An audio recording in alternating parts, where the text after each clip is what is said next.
ফিরে এসেছি ভিডিওতে অনেক দিন পরে, 2-3 দিন পরে মেবি। দেখেন আমি একটু রান্নাবাড়া করেছিলাম। আমার বাসায় আর্জেন্ট কিছু মেহমান এসেছিলো, তাদের জন্য আর্জেন্ট রান্নাবাড়া।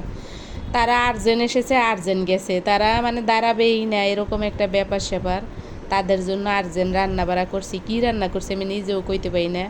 তাড়াহুড়া করে গরুর মাংস, মুরগির রোস্ট, পোলাও, সাদা ভাতও রান্না করেছিলাম। সব কিছু মিলাই আজকের ভিডিওটা দেখবেন, আপনাদের হয়তো ভালো লাগবে। সবাই ধীরে সুস্থে দেখবেন। যদিও ভিডিও করার সময় খুব নাড়াচাড়া হইতেছিল। মেহমানরা খাইয়ে যাওয়ার পরে তারা খাওয়া দাওয়া শেষ করে যখন গেছে, তখন আমি ভিডিওটা আপলোড এবং ভয়েস এগুলো দিতেছিলাম। যদি ভিডিওটা ভালো লাগে অবশ্যই লাইক, কমেন্ট, শেয়ার, সাবস্ক্রাইব করবেন, আমার পাশে থাকবেন, পাশে থাকা বেলটাও বাজিয়ে দেবেন। দেখেন আমি সালাদ কেটেছিলাম। সালাদও তো আমি ডিজাইন করে কাটি নেই, কোনো রকম সালাদটা কেটে দিয়েছিলাম। তারা অবশ্য বেশ কয়েকজন আসছিল। আমি যা রান্না করেছিলাম সব শেষ হয়ে গেছিলো। তাতে বোঝা গেল যে আসলেই মজা হয়েছিল, খুব মজাদায়ক হয়েছিল। যাওয়ার সময় অনেকেই বলছে, ভাবি আমরা কিন্তু আবার আসব, কারণ আপনার হাতের রান্না আবারও খাবো। কিছু ফিমেল মেহমানও ছিল, কিছু মেল মেহমানও ছিল। যাই হোক, আজকের ভিডিওটা আমার কাছে খুব ভালো লাগছে। আপনাদের কাছে কেমন লাগবে আমি জানি না। তবে কিছু নেগেটিভ ভিউয়ার্স থাকবে, কিছু পজিটিভ ভিউয়ার্স থাকবে।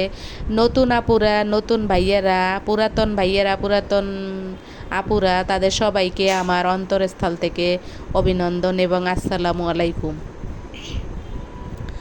আজকে আমি যা রান্না করেছি দেখবেন সেই রান্নার কালারগুলো কেমন হয়েছে। যদি ভালো হয়, আপনাদের কাছে ভালো লাগে, অবশ্যই কমেন্টস করবেন। আমার আশেপাশে যারা আমার সাথে থাকে তারা অনেকেই আমার মঙ্গল চায়, আবার অনেকেই চায় যে আমি কেন এরকম বা আমি কেন ওরকম। অনেক ধরনের কথাবার্তা, এগুলো নিয়ে এই জীবন। কিন্তু কি করব, এই জীবন নিয়ে সামনের দিকে এগিয়ে যাচ্ছি। যদিও আমাকে অনেকে বলে, তোর ভিডিও করার কী দরকার, তোর এমন কি হয়েছে যে তুই ভিডিও শুরু করছস, এরকম অনেক ধরনের কথাবার্তা বলে। যদিও আমি এখন পর্যন্ত ভিডিওর কিছুই ভালোভাবে করি না, বা আমি কোনো এখন পর্যন্ত আমার চ্যানেলেই দাঁড় হয় নাই। তার আগেই আমাকে অনেকে, মিনিমাম কি বলবো, 100-র উপরে মানুষ আমাকে বলতেছে যে তুমি কেন ভিডিও করতে গেছো, কেন ভিডিওতে গেছো, কেন সোশ্যাল মিডিয়ায় গেছো। এরকম অনেক ধরনের কথাবার্তা বলতে আছে, সামনাসামনি বলে এবং ফোন করে বলে। আপনারা যারা ইউটিউব চালান, ইউটিউব চ্যানেল চালান, তাদের সাথে এরকম হয়েছে কি না আমাকে অবশ্যই কমেন্টসে জানাবেন। আমি বুঝি না যে মানুষ কিছু করতে চাইলে তাকে কেন শুরুতে এরকম বাধা দেয়।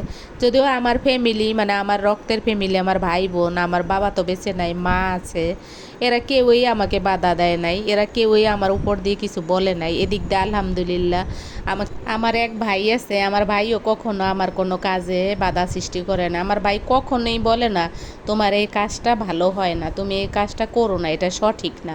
বরং আমার ভাই আমাকে জিজ্ঞেস করে কোনো কাজ করার সময় যে এই কাজটা করতে চাই, কেমন হবে, ভালো কি মন্দ, আমার ভাই আমাকে জিজ্ঞেস করে। কিন্তু আমি কখনো আমার বাইরে জিজ্ঞেস করে কোনো কাজ করি না। আমার উচিত বাইরে জিজ্ঞেস করা।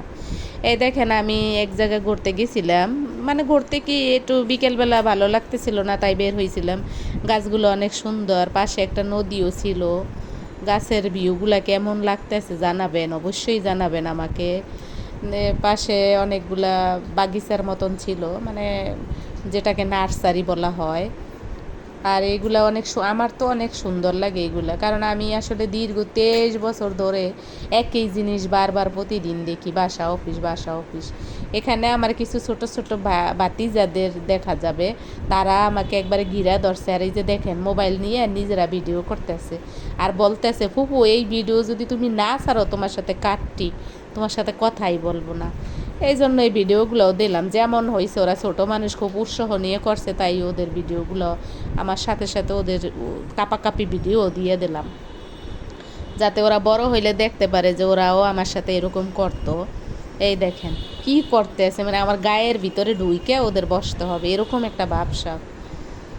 একটু দূরে যাবে, যাবে না দূরে, একবারে ঘিসা বসবে।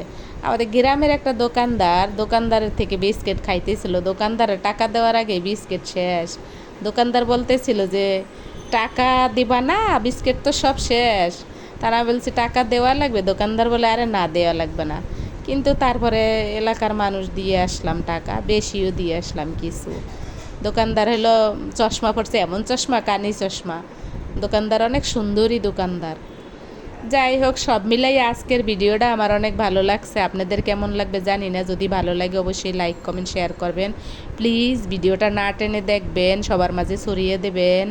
সবাই আমাকে সাপোর্ট করবেন, আমার ভিডিওতে লাইক কমেন্ট শেয়ার করবেন। সবার জন্য আমি দোয়া করব, আমার জন্য সবাই দোয়া করবেন। দেখেন গ্রামের কিছু দৃশ্য আমি কিভাবে নিলাম। দেখেন এই যে দেখছেন কাপাকাপি ভিডিও, দেখেন আমার আরও দুইয়ের ভাইয়ের ছেলে, মানে ওরা মোট চারজনেই এখানে ছিল, কিন্তু দুইজনে ক্যামেরা টানাটানি করতেছিল আর দুইজন শুধু আমারে টানাটানি করতেছিল। এই হলো অগ পরিবেশ, অগ পরিস্থিতি।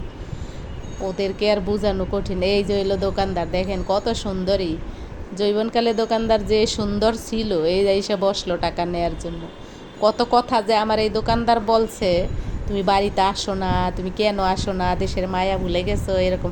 আসসালামু আলাইকুম, আল্লাহ হাফেজ, সবাই ভালো থাকবেন।